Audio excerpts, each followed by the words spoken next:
Hey, what's up guys, Action Figure UK here. I haven't uploaded in a while, but I'm back with a bang with an S.H Figuarts custom Yardrat Goku tutorial.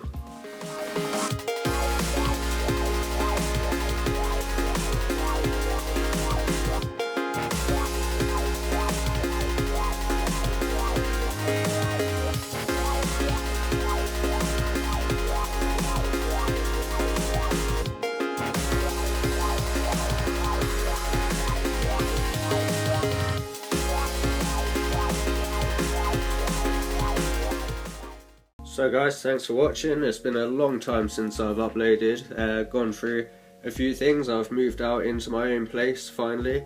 I'd like to say thank you to my current subscribers. I think it's only like just under 200, but if you're first time you're watching this and you're into Dragon Ball or the Dragon Ball figures or custom figures, the S.H Figuarts, anything like that, subscribe and you won't be disappointed. We got lots of things coming. There's an updated channel. I've got dioramas, I've got custom blast effects, and yeah, so hit that subscribe button and you won't be disappointed. And now onto the custom. Done everything in my own way. I used paper to do the measurements. I'll explain that when we get around to it. But I've got a list which you can see here. Obviously you'll need an original Goku or a bootleg. I prefer that you'd use a bootleg Goku, not the original S.H Figuarts Goku. I actually made this guy right here from my previous videos. That's the actual body of the bootleg Super Saiyan 3 Goku that I had, but there was a couple customizing vids on in the past on this channel, so that's what I used to make that body. The tools you're going to need, well, to begin with, you'll need, I used milliput clay, and you'll need all sorts of tools. Where I say sculpting tools, I use it very loosely because I use a glue stick. It was fantastic, 2-in-1. You can use the edge to flatten down the clay and it's pointed, so you can use it for sculpting purposes, but that side as well, with flat clay you can use it to scoop it up without kind of damaging the clay too much before you start sculpting. So I used one of them. That came in greatly. Also, you want a decent knife. I had one of those as well, just for kind of, it's not as sharp and for sculpting, so anything you want to use really you can use. Where I said rolling pin, because you'll need to roll down the clay flat, I just used a paintbrush to roll it down. So anything you have, if it'll work then it'll work, if you know what I mean. So let's get into it. Obviously I've got pictures I documented through me making it, so I can show you the pictures as I go through. But right, to make a start, we'll start with the waist. So what I did to begin with is measured Goku's waist, obviously with him disassembled. Before I get into this though, you've got to prep your figures, wash your figures, just a bit of warm water and a soapy warm water in a sink, and wash it off, because they actually have, if you rub your fingers against it, you'll feel the kind of factory, like oily kind of chemicals. It's not that thick, but with painting and to get the clay to stick better, if you give it a quick bit of a wash, warm soapy water, it will get rid of those chemicals, so clay and paint fixes better. But I measured the waist, measured Goku's waist, and then with that cut out a strip on a bit of paper. You can see here where I've cut out all sorts and with measurements and all that. But that is the strip that goes around his waist. So you can see there, that's a decent size. It fits. You can have it overhanging the leg joints slightly and it won't hinder too much, so you still have the space above. And then what you want to do, flatten out some clay. Like I said, these are my own techniques. I kind of just came up with this as an easy way to do it.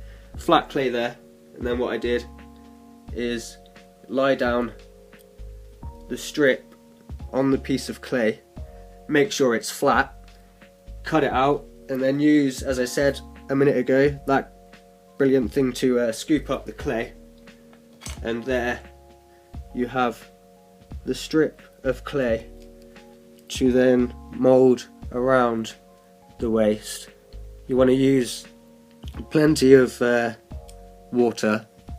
If you don't know how milliput works or sculpting clay, I suggest you watch a video on that before we go any further. So yeah, you can wrap that around, use water and any of the tools to then seal up where the two ends meet and get that looking nice and neat. One thing when you put the strip on, you want to flatten out that bit on the waist above it, because you can see the marks in the trousers still, and I didn't think about that, so I ended up putting some clay on, 2 seconds, that top part to make it flat so you can't see the lines in the trousers once that strip goes around. I ended up doing that afterwards, but it would probably be easier if you did it before. Once you have the strip on the waist done, you're going to put the strips where the yellow lines are on the band that you've just put around the waist. And to do that, get some clay. What I did is you roll it up, so just roll it in your hands, and then eventually, once it's flat enough, put it on a flat surface, and you can roll it out with your fingers, going up and down until it's the right, you don't want it too thick, so yeah, until it's thin and the right length, and then you can just wrap it around. So do that twice, obviously, for the bottom and top yellow part, and then after that, that is for the waist part pretty much all you will need to do. So on to the next. Right, so what I did next to start on the chest, obviously you're going to need to flatten out the chest parts on Goku so that bit is completely flat. You can see I'll have pictures up at the minute showing the process of that. So yeah, just have clay going across, use your thumb or whatever to smooth it over so there's no ridges and it's nice and flat, just going up to his chest muscles. Make sure to get nothing too high because his scarf is going to have to go around there. It all kind of squeezes in at the top towards the end. But yeah, so you can always use sandpaper at the end. I stress everything, sandpaper is your friend. Everything's going to look fairly messy to begin with while you're sculpting. If anybody does try this, let me know. Sandpaper at the very end will clean up the whole sculpt and smooth out all the ridges and the messy looking bits. So sandpaper for finishing off is a brilliant tool. While you're flattening out the chest on Goku, you want to obviously make sure you try and sculpt in some lines on the bottom for the white things.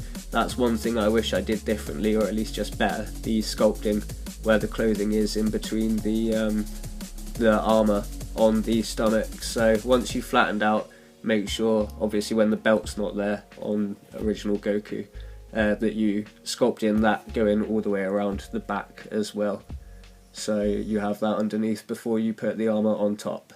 Then what I had to do is roll up more clay as I showed you earlier and get that nice so you can have the final, well not the final, but the yellow strip that goes across at the bottom. It's easier to put that on then, so you can do that at that point. Right, this next part was quite tricky, but it can be done. To do the armour around the chest, what I did is measured it. I had like a suit tailoring tape that you can like pull, so I measured around and draw out what you think the shape is on a bit of paper. Like I said, my own methods, I just kind of thought of this and it actually works. You can see where I've cut loads of bits out, and to begin with it was a shape like that, so you can go around front and back all one piece, and put it against Goku so you can just see how it looks. And if I put it around there and hold it, it looks alright on the front, like size wise, but if I go around to the back it's too short. So line that up on paper, have a look at how long you made it and redo it, but just make it that littlest bit longer. So now if you fold it around Goku, you'll see if it links at the back. So there, that bit meets on the back shoulder and wraps around. Obviously you can re-sculpt and all that as it goes on once you've done it with clay, but you can use that as your basic size, and again stick it like I did with the strip for the waist, stick it on top of some clay, cut that out with a knife, and then you can just use the tip of the knife to like gently lift the paper off, and then you will have that shape in clay to go ahead and start sculpting around Goku. Obviously, like I said, water is also a good friend while sculpting. You'll need plenty of water and wet towels and whatnot, because it's quite sticky, and keep your tools dry.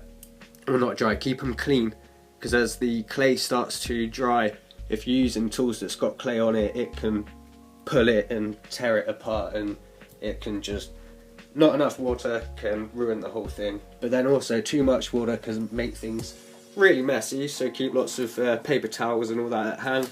It's all in the list at the start saying what you'll need.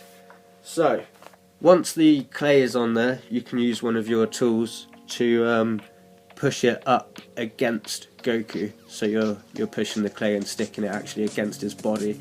And once you've done that, going all the way around, you can push it back down and kind of clean up the edges going around, which is why fine tools or just edges of anything kind of plastic or metal are handy for that kind of stuff. So that is the best way that I thought of sticking the armour on there, and also kind of getting it looking clean as possible as you're doing it. Obviously when doing that as well, when you meet the join in where the each side of the armour will join, use water and a sculpting tool to just smooth over, and it will smooth over the gap absolutely fine so you can't see it. And then I think leave that to dry at that point. So once that's smoothed over, you want to leave that to dry so the main body plate of the armour, is dry, and then go ahead, roll up some more thin cylinders. That what I'm using there is a bit too thick, but it's just as an example, and line the armour where the other yellow lines are going across it. So go all the way around. Again, I'll have pictures on the screen showing you as I've done it. So you want 2 lots of them, or actually, depending how you want to do it with those, it's easier to do them in individual parts where the yellow meets going around the small corners on the shoulder, and just sculpt it in. Again, once it's dry, you can use sandpaper to clean it up, and it will look absolutely fine. That's pretty much the armour finished. So now I moved on to the straps going over the shoulders. You can take a basic measurement of Goku's shoulders, or even an estimate of what you think it would be, and again draw it out on some paper if you want to. That's just the easiest way that I thought to do it. Lie it on some clay, cut them out, and then you can, when you get each strap stuck on, same as the strap for the waist, just on a much smaller scale on the shoulders, once they're stuck and kind of sculpted on with a stick just to make sure they are stuck down, then use a sharp knife to sculpt the lines going up. As you can see there, I'll move his arm out of the way. You can sculpt the lines going up the each side of the strap, so then you can dry brush them later to get the black look like they're actually lines in the straps. Right, so on the screen this is what you should look like so far.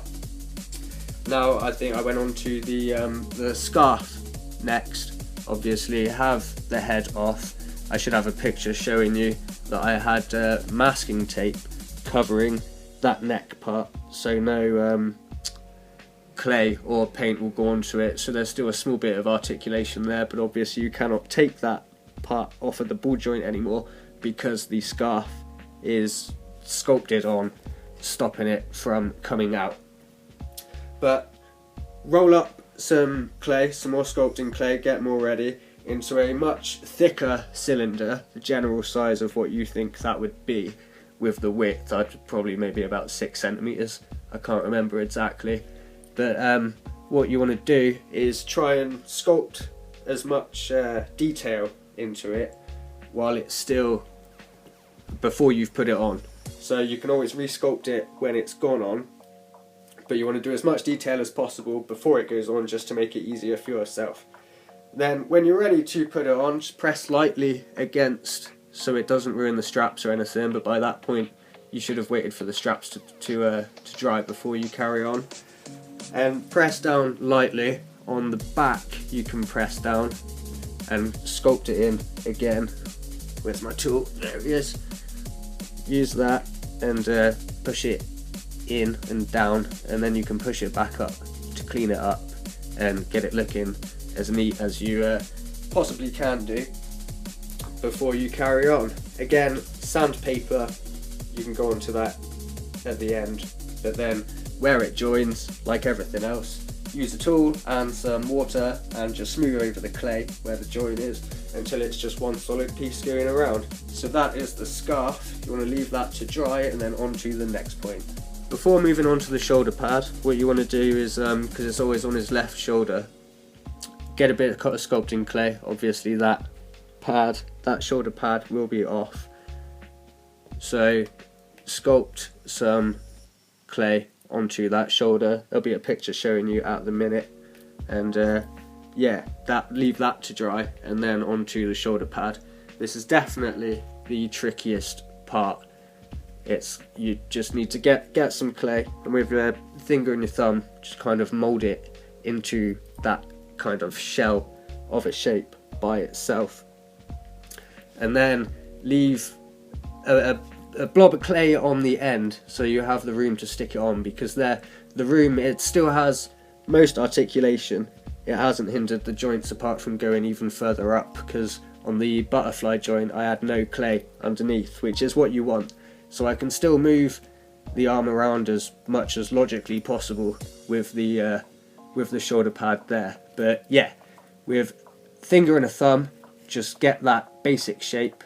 If you'll stand up, get that basic shape, as I said, like a half shell, and just try and sculpt it on as easy as possible. That's where small little tools like this come in handy, to get it underneath where the arm is there, to sculpt that on to get the clay to stick. Again, at the end, sandpaper, you can smooth it over. It no way looked that smooth when I first put it on. That's all from kind of finishing it at the end. So yeah, then once that is dry, as you can imagine, you need to put the strap around the edge of that shoulder piece, roll up some real thin clay and just line it around. That's a very small piece and it can be quite tricky. Use a bit of water to make it stick if you need to, and after a while it should get on there. If you need to press down slightly and there's some lumps, don't worry, because you can sand that out once it's dried and you get to the point of sanding it. Once the shoulder pad is dried and maybe you've smoothed it over and getting it looking a bit more neater, you can now, because most of the sculpting is close to done, you can now move on to smoothing over the muscle parts on Goku's arms, because obviously he's wearing clothing in the Yardrat uniform, the Yardrat outfit, so you shouldn't be able to see any muscles on his arms. So use clay to sculpt that over, and use knives to sculpt in lines for the detail of the clothing, to get it actually looking like it is clothing and it's not just kind of round. But with the painting, that's one thing I wish I did better. I think these sculpt lines need to be deeper, and I don't know if I dry brushed it a bit too heavily, because the lines don't look that neat. I think I could have it looking nicer. But after that, where you smooth it over and you've got some decent kind of detail in there, you want to use the tool to push the clay down onto the cuffs. So those cuffs on the wrists are still the original ones.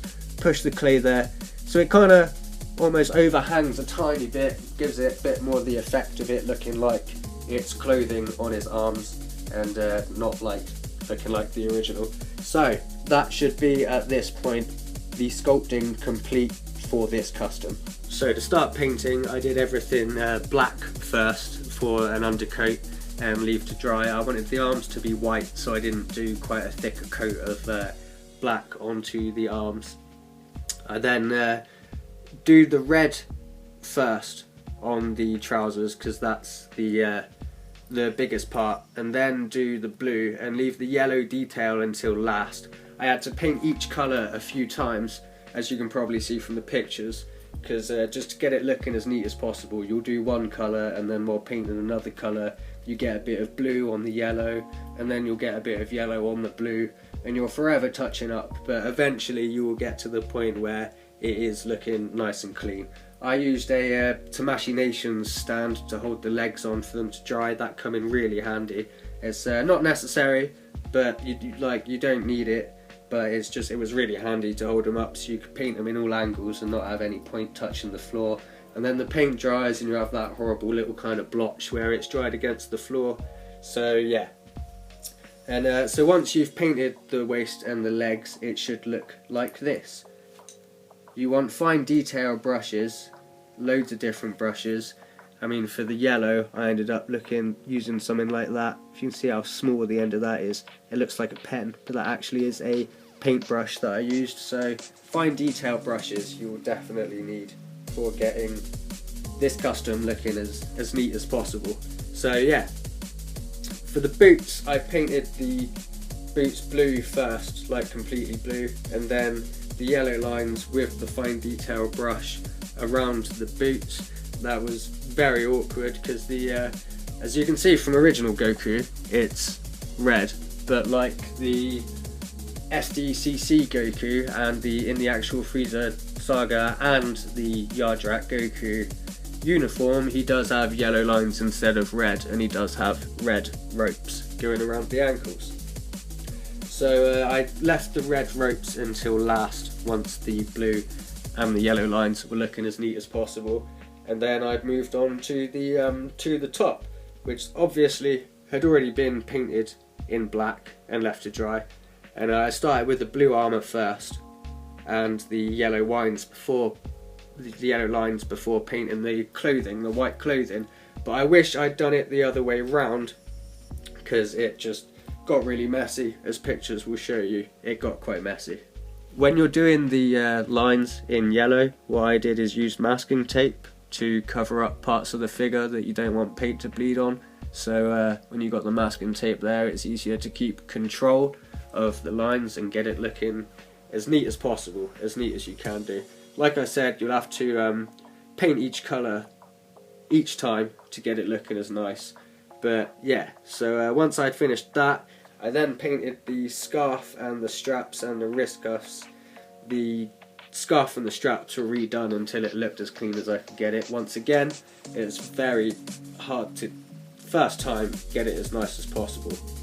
And then before I put them all back together, I had to, you want to seal the paint, and that kind of gives it seals the paint, protects the custom, and it gives it that kind of plasticky sheen as well to fit in with the rest of the line and the rest of the figures. I used Mod Podge matte sealant, which for a matte sealant it still has quite a lot of shine to it, like a gloss should shine and a matte should be. Well, if you look at the difference between the two of them, you want it looking like original Goku as much as possible. But it's still got much of a shine, but it just helps it give that kind of plasticky feeling.